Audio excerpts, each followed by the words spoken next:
जय हिंद दोस्तों। आज हम बात करेंगे भारत के प्रमुख झरनों के बारे में। बात करेंगे क्या भारत में किस राज्य में कितने झरने, इसके बारे में बात करेंगे। किस नदी पर स्थित है, कितनी उसकी ऊंचाई है, इसके बारे में हम बात करेंगे आज। और देखिए, झरनों को जलप्रपात कहते हैं। अब जब कोई पूछता है जलप्रपात के बारे में बताइए भारत के बारे में, तो आप सोचते हैं यार कौन सी बीमारी है, पूछ रहा है जलप्रपात क्या होता है। तो जलप्रपात को ही झरना कहते हैं, जिसको वाटरफॉल से कहते हैं, जिसपे आप घूमने जाते हैं, पहाड़ों से पानी गिरता रहता है, आप नहाते हैं, ऐश करते हैं, तो उसको कहते हैं भाई साहब जलप्रपात। और वही बात करेंगे हम, भारत में किस राज्य में कितने जलप्रपात स्थित है, उन पर हम चर्चा करेंगे, उनको हम याद करके मानेंगे। आज अपनी खोपड़ी ऐसे खोलेंगे और उसी में जलप्रपात पूरा घुसेड़ लेंगे भाई साहब। तो चलिए स्टार्ट करते हैं। तो झरना बहुत ही प्यारी चीज़ है, इसको याद करना बहुत ही जरूरी है भाई साहब, क्योंकि कंपटीशन के एग्जाम में इसको नहीं पढ़ें तो एक नंबर तो हमारा जाना ही जाना है। पूछता है किस राज्य में कौन सा जलप्रपात स्थित है, किस नदी पर स्थित है, कितनी उसकी ऊंचाई है। चलिए रट्टा मारते हैं, आंधी की तरह मारेंगे हम लोग। देखिए पहले भारत का नक्शा बनाते हैं एक रफली याद करने के लिए। तो यह हो गया हमारा रफली एक भारत का नक्शा। अब हम याद करते हैं। देखिए आप अपने दिमाग को स्थिर कीजिए और दिमाग के कंसंट्रेट कीजिए। आपको हम जितने भी जलप्रपात हैं भारत में, जितने भी झरने हैं, उनको याद करा के ही मानेंगे। चलिए सबसे पहले स्टार्ट करते हैं मेघालय से। क्या हम देखिए लिखने पर फोकस नहीं करेंगे, आपको लास्ट में एकदम लास्ट में हम बहुत अच्छे तरीके से स्लाइड बना के देंगे, लेकिन पहले आप याद कर लीजिएगा अच्छे से। मेघालय, यहाँ पर कौन सा राज्य है, मेघालय भारत का राज्य है। यहाँ पर 3 झरने हैं। कौन कौन से 3 झरने याद कर लीजिए। एक तो है नोहकलिकाई जलप्रपात। क्या नोहकलिकाई जलप्रपात हो गया। एक है नोहंस कियांग जलप्रपात। क्या नोहंस कियांग जलप्रपात। एक है हाथी जलप्रपात। तो मेघालय में 3 कौन कौन से, नोहकलिकाई जलप्रपात, नोहंस कियांग जलप्रपात, हाथी जलप्रपात। कौन कौन से, नोहकलिकाई और नोहंस कियांग और हाथी जलप्रपात। 3 जलप्रपात मेघालय में है जो प्रमुख है भारत में। वैसे तो भारत में हर राज्य में क्या है, झरने हैं, छोटे बड़े झरने हैं हमारे पास, लेकिन जो प्रमुख है जो एग्जाम में पूछे जाते हैं उन्हीं पे बात करेंगे हम। क्या उन्हीं पे बात करेंगे। तो नोहकलिकाई, नोहंस कियांग और हाथी जलप्रपात कहाँ है आपको बताना है, मेघालय में है। कहाँ पर, मेघालय में। अब यहाँ पर आते हैं उड़ीसा है हमारा। क्या उड़ीसा, उड़ीसा में कौन कौन सा जलप्रपात है। तो यहाँ पर 2 जलप्रपात बहुत ही प्रमुख है। एक तो है बरेही पानी। क्या बरेही पानी जलप्रपात। एक है आपका दुदुमा। क्या एक दुदुमा। तो बरेही पानी जलप्रपात और दुदुमा जलप्रपात कहाँ पर, उड़ीसा में स्थित है। कहाँ पर, उड़ीसा में। तो बरेही पानी और दुदुमा जलप्रपात कहाँ पर स्थित है आपका, तो उड़ीसा में स्थित है। अब यही कोपचोवा में हमारा एक राज्य है जिसका नाम है झारखंड। क्या झारखंड। तो झारखंड में 3 जलप्रपात स्थित है, नोट कर लीजिए कौन कौन सा, बहुत इंपॉर्टेंट है। एक तो है हुंडरू जलप्रपात। क्या हुंडरू जलप्रपात। एक हो गया हमारा क्या, रजरप्पा। क्या रजरप्पा जलप्रपात और 10 चलम जलप्रपात। क्या 10 चलम। झारखंड में 3 हुंडरू जलप्रपात, रजरप्पा जलप्रपात, 10 चलम जलप्रपात कहाँ पर स्थित है हमारा, झारखंड में स्थित है। फिर से मेघालय पे चलते हैं। मेघालय में नोहकलिकाई जलप्रपात, नोहंस कियांग जलप्रपात और हाथी जलप्रपात है। उड़ीसा में कौन सा है, बरेही पानी, दुदुमा जलप्रपात है आपका। और यहाँ झारखंड में कौन सा है, हुंडरू, रजरप्पा, 10 चलम जलप्रपात है। इनकी विशेषताओं पर बात करेंगे भाई, रुके रहो, वेट करो। लेकिन एक बार याद कर ले यार कौन सा झरना किस राज्य में स्थित है इसके बारे में। तो अब यहाँ तक समझिए। अब आते हैं मध्य प्रदेश पर। कहाँ पर, मध्य प्रदेश ये हमारा है क्या, एमपी है भाई। तो एमपी में कितने जलप्रपात है, 3 बहुत ही प्रमुख है। कौन कौन सा है, एक है धुआंधार जलप्रपात। पूछता है हमेशा धुआंधार जलप्रपात किस राज्य में स्थित है, तो धुआंधार जलप्रपात हमारा यह हो गया। फिर उसके बाद कपिलधारा जलप्रपात। क्या कपिलधारा जलप्रपात एमपी में है। फिर उसके बाद हम बात करते हैं पाताल पानी जलप्रपात। कहाँ पर, एमपी में है। तो एमपी में 3 धुआंधार, कपिलधारा, पाताल पानी, ये कहाँ पर स्थित है, मध्य प्रदेश में स्थित है। तो नोट कर लीजिए, बहुत ही इंपॉर्टेंट है। क्या 4 राज्यों का हम कर चुके हैं, एक तो मेघालय, झारखंड, उड़ीसा, मध्य प्रदेश। अब आते हैं नीचे का, नीचे आते हैं यहाँ पर है तमिलनाडु। क्या है, तमिलनाडु। तमिलनाडु में एक झरना स्थित है जिसका नाम है पायकारा जलप्रपात। क्या पायकारा झरना। तो पायकारा झरना या पायकारा जलप्रपात कहाँ पर स्थित है, तमिलनाडु में। कहाँ पर, तमिलनाडु में। अब बात करते हैं हम कहाँ पर, केरल की बात करते हैं। क्या केरल में है एक पालरुवी। क्या पालरुवी, एक अतिरापल्ली। क्या अतिरापल्ली। तो पालरुवी जलप्रपात और अतिरापल्ली जलप्रपात कहाँ पर स्थित है, केरल में स्थित है। क्या है, केरल में। तमिलनाडु में पायकारा, मध्य प्रदेश में धुआंधार, कपिलधारा, पाताल पानी, उड़ीसा में बरेही पानी, दुदुमा हो गया, मेघालय में नोहकलिकाई, नोहंस कियांग, हाथी हो गया। और उसके बाद आप झारखंड में हुंडरू हो गया, रजरप्पा हो गया, 10 चलम हो गया। याद हो गया होगा। अब आते हैं कर्नाटक पर। कर्नाटक का हमेशा पूछता है, जितने भी झरने हैं यहाँ पर हमेशा पूछेगा आपसे कुंचिकल जलप्रपात। क्या कुंचिकल जलप्रपात कहाँ पर स्थित है, तो कर्नाटक आपको बताना। क्या कर्नाटक। शिव समुद्रम जलप्रपात कहाँ पर स्थित है, कर्नाटक में स्थित है। कहाँ पर, कर्नाटक में। फिर पूछेगा जोगगरसोप्पा। क्या जोगगरसोप्पा जलप्रपात कहाँ पर स्थित है, कर्नाटक में स्थित है। इन्हीं तीनों में से हमेशा पूछता है। पूछेगा कुंचिकल कहाँ पर स्थित है, किस नदी पर स्थित है, कहाँ पर स्थित है, और पूछेगा किस राज्य में स्थित है। पूछेगा जोगगरसोप्पा जो जलप्रपात है आपका कहाँ पर स्थित है, किस राज्य में स्थित है। तो इस प्रकार के प्रश्न हमेशा पूछता है। अब बात करते हैं महाराष्ट्र की। क्या की, ये हो गया हमारा महाराष्ट्र हो गया।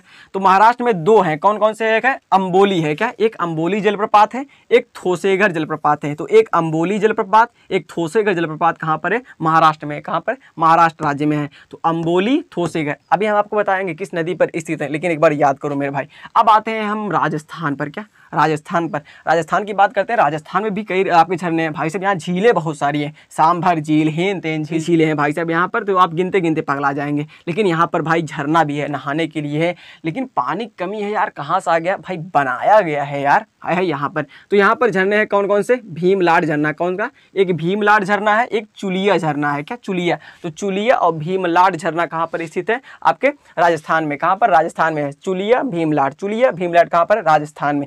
अब हमें आशा है, देखिए जो भी प्रमुख राज्य थे भारत के जहाँ पर जलप्रपात अर्थात झरने स्थित है, उनके बारे में हमने बता दिया। पूछेगा तो इन्हीं के अंदर से। अब पूछेगा किस नदी पर स्थित है, कितनी ऊंचाई है, राज्य तो आप जान ही गए हैं। अब आपसे हम पूछते हैं चुलिया भीमलाड कहाँ पर स्थित है? राजस्थान में स्थित है। नौकलिकाई, नौहंस की आंख, हाथी कहाँ पर है? मेघालय में है। दिमाग तुरंत काम करेगा आपका। हुंडुरु, रजरप्पा और दसचलप कहाँ पर है? झारखंड में है। बरेही पानी और दुदुमा कहाँ पर स्थित है? उड़ीसा में। अब आपसे पूछेंगे धुआंधार, कपिल धारा, पाताल पानी एमपी में है। पायकारा तमिलनाडु में। और क्या कहते हैं पालरुवी अतिरापल्ली केरल में है। कर्नाटक पे आते हैं कुंची कलसिव समुद्रम जोग गरसोप्पा कर्नाटक में है। क्या? कर्नाटक में। फिर अंबोली और आपका थोसेघर कहाँ पर है? महाराष्ट्र में है। और भीमलाड और चुलिया कहाँ पर स्थित है? राजस्थान में स्थित है। भाई झरने को हल्के में मत लीजिए, क्योंकि यहाँ पर जब भाई साहब कोई लड़का अपनी बंदी को लेकर जाता है ना, तो बहुत ही इंजॉय से वहाँ का नज़ारा देखता है, क्योंकि भाई प्रकृति वहाँ पर बहुत अच्छी रहती है। तो उसी पर कई शायरी भी लिखी गई है झरने पर। जैसे लिखा गया है, दिल तो पत्थर का ही था, न जाने कैसे झरने बहने लगे, सतह मेरी मजबूत थी, न जाने कैसे इश्क के पौधे उगने लगे। तो झरनों पर भी भाई शायरी बहुत ही खतरनाक है, वहाँ पर फील ऐसा ही आता है। दोस्तों अब आप यहाँ तक याद कर चुके हैं किस राज्य में कौन सा झरना स्थित है, इतना तो याद कर चुके हैं। अब हम अच्छे से आपको स्लाइड बनाते हैं, उसके बाद उनकी विशेषता आपको याद कराते हैं। अब आपको इतना तो याद हो गया होगा किस राज्य में कौन सा झरना स्थित है। याद हुआ कि नहीं? नहीं याद हुआ है तो खोपड़ी को ऐसे चीरना और इस मोबाइल को ऐसे उठाना और हचाक से घुसेड़ लेना मोबाइल ये को, तो भाई याद हो जाएगा। अब किस प्रकार से याद करोगे यार? 10 पॉइंट है, 10 पॉइंट याद नहीं कर पाओगे, जैसे नंबर याद करते हैं उसी प्रकार से इसको भी याद कर डालो। तो चलिए अब विशेषता लिखते हैं, उसके बाद हम अच्छे से आपको स्लाइड देते हैं। देखिए आपके लिए हमने बहुत अच्छी स्लाइड तैयार कर दी है, जिस प्रकार से लिखा गया है। हमने आपको बताया, याद कराया, याद हो गया होगा आपको। अब अच्छे से लिख लीजिए। अब इनकी हम कुछ विशेषताएं समझ लेते हैं। क्या विशेषताएं? स्टार्ट हम मेघालय से करते हैं। क्या? मेघालय स्टार्ट करते हैं। मेघालय में नौकलिकाई जलप्रपात है। यह कहाँ पर स्थित है? तो मेघालय में एक जिला है जिसका नाम है चेरापूंजी। क्या? चेरापूंजी स्थित है। और चेरापूंजी जिले में यह आपका नौकलिकाई जलप्रपात स्थित है। यहीं पर पानी गिरता है, आराम से लोग ऐस करके नहाते हैं भाई, सब तैरते हैं उसमें। और ये कितने मीटर का आपसे पूछता है? तो यह 340 मीटर का है। कितने? 340 मीटर का यह जलप्रपात स्थित है। नौकलिकाई है, 340 मीटर का है। और यह किससे बनता है? तो जितना बारिश होती है, क्योंकि आप सुने होंगे कि मेघालय में सबसे ज़्यादा बारिश होती है। विश्व में सबसे ज़्यादा बारिश कहाँ पर होती है? तो मेघालय के मासिनराम और चेरापूंजी में। तो यह किससे बना है नौकलिकाई जलप्रपात? यह बारिश के कारण आपका बनता है। क्या? बारिश के पानी से बनता है। तो चेरापूंजी जिले में स्थित है, 340 मीटर का यह है। अब आते हैं नौहंस कियांग जलप्रपात के बारे में बात कर लेते हैं। तो यह स्थित है आपके खासी हिल्स जिले में। कहाँ पर है? खासी। मेघालय में खासी जिला भी है, तो खासी जिले में स्थित है। कहाँ पर? खासी जिले में। और इसकी ऊंचाई कितनी है? तो 315 मीटर है। कितनी? 315 मीटर इसकी ऊंचाई है नौहंस कियांग की। तो यहाँ तक समझ गए आप। चेरापूंजी में है नौकलिकाई और खासी जिले में कौन सा है? नौहंस कियांग। 315 मीटर है और 340 मीटर नौकलिकाई है। इसको हम सेवन सिस्टर फॉल्स के नाम से भी जानते हैं। नौहंस कियांग को हम सेवन सिस्टर फॉल्स के नाम से जानते हैं। क्या? सेवन सिस्टर फॉल्स के नाम से जानते हैं नौहंस कियांग को। इसके बारे में उतना नहीं जानना है। आपसे पूछेगा हाथी जलप्रपात कहाँ पर है? मेघालय में, इतना याद रखिएगा। अब बात करते हैं बरेही पानी। क्या? बरेही पानी जलप्रपात जो है यह कहाँ पर स्थित है? तो उड़ीसा में स्थित है। अब आपसे पूछेगा इसकी ऊंचाई कितनी है? तो 399 मीटर। कितनी?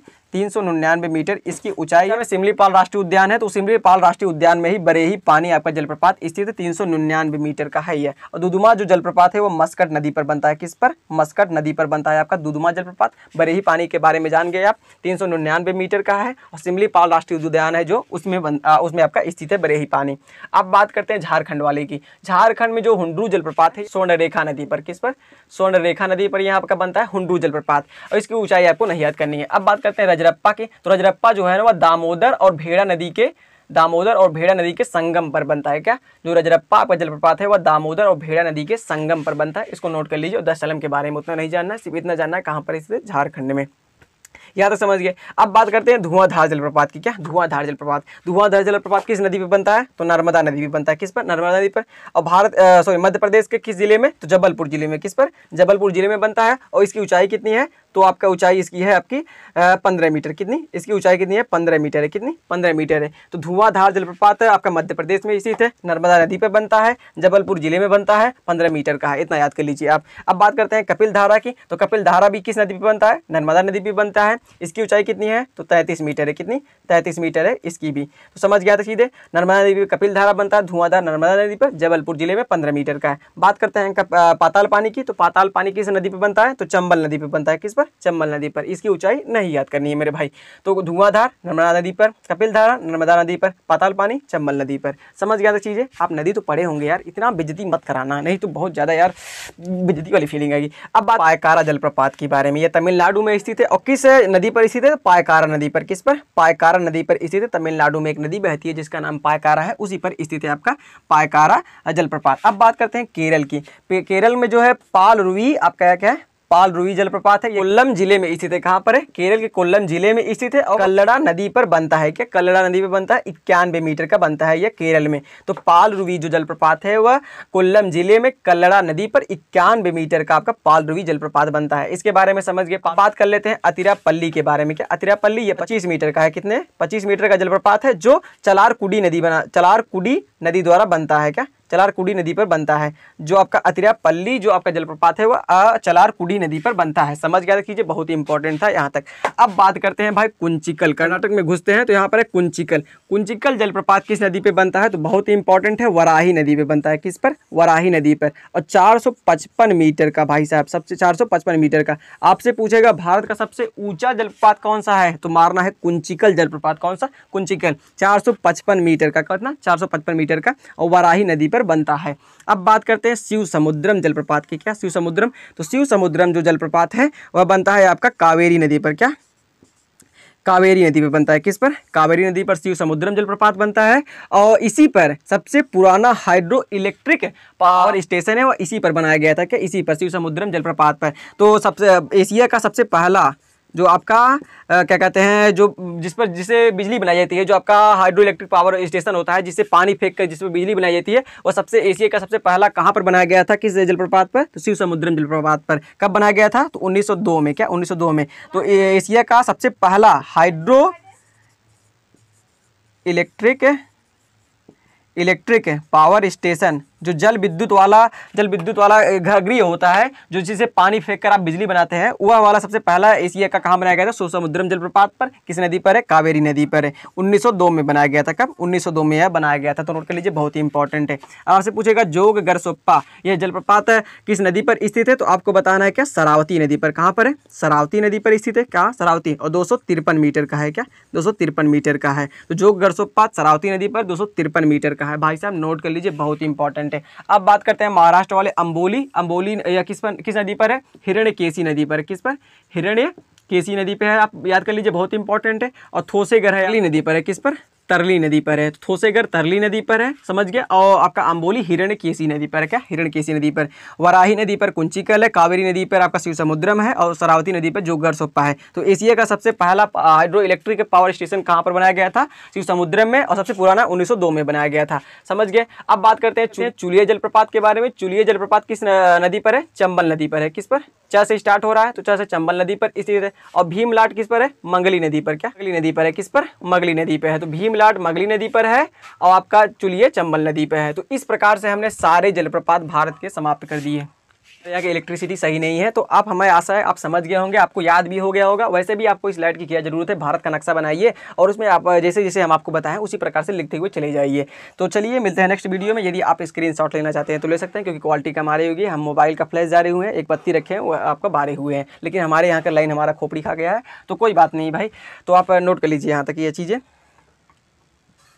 तो हमें आशा है कि आपको समझ में आया होगा। तो समझ में आया तो वीडियो को लाइक कर दीजिएगा। और हमारे चैनल पर बहुत सारी वीडियोज़ उपलब्ध हैं इसी प्रकार से जीके जीएस से संबंधित, आप जाकर देख सकते हैं। और बहुत सारी रीजनिंग के सवाल संबंधित हमारे चैनल पर वीडियोज़ उपलब्ध हैं, आप जाकर एक बार जरूर देखिए। शॉर्ट वीडियो है, तो अपनी तैयारी मजबूत कीजिए। मिलते हैं नेक्स्ट वीडियो में, तब तक के लिए जय हिंद।